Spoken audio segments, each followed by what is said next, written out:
আশ্চর্য বিষয়, আমাদের একটি বন্ধু সংগঠন তারা ফ্যামিলি কার্ড দেওয়ার ঘোষণা করেছেন এবং এটাও বলেছেন যে এটা মায়ের হাতে দেবেন।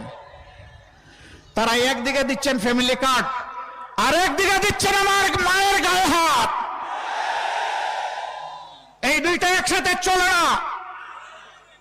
আমরা অনুরোধ করব, নিজের মাকে সম্মান করুন। যদি আপনি নিজের মাকে সম্মান করতে পারেন তাহলে গোটা মায়ের জাতিকে আপনি সম্মান করতে পারবেন। আর যদি নিজের মাকে সম্মান না করতে পারেন, আপনি বাংলাদেশের একজন নারীকেও সম্মান করতে পারবেন না। আজকে বিভিন্ন জায়গায় হামলা শুরু হয়েছে, মাথা গরম হয়ে গিয়েছে। মাঘ মাস, আরে ভাই এখন মাথা গরম হলে চৈত্র মাসে কি করবেন? একটু ঠান্ডা রাখেন না। এখন তো আরামদায়ক বাতাস আছে, আবহাওয়া আছে, এই সময় গরম করিয়েন না মাথাটা। জনগণের রায়ের প্রতি আস্থা রাখুন।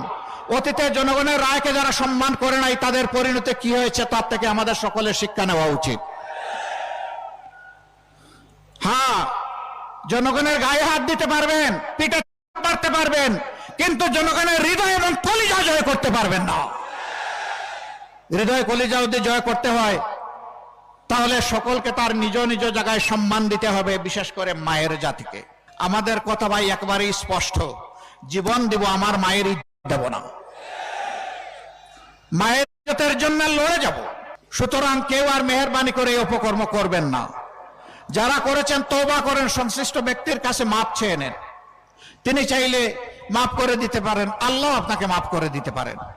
কিন্তু সেই কালো হাত আর যদি সামনে বাড়ানোর চেষ্টা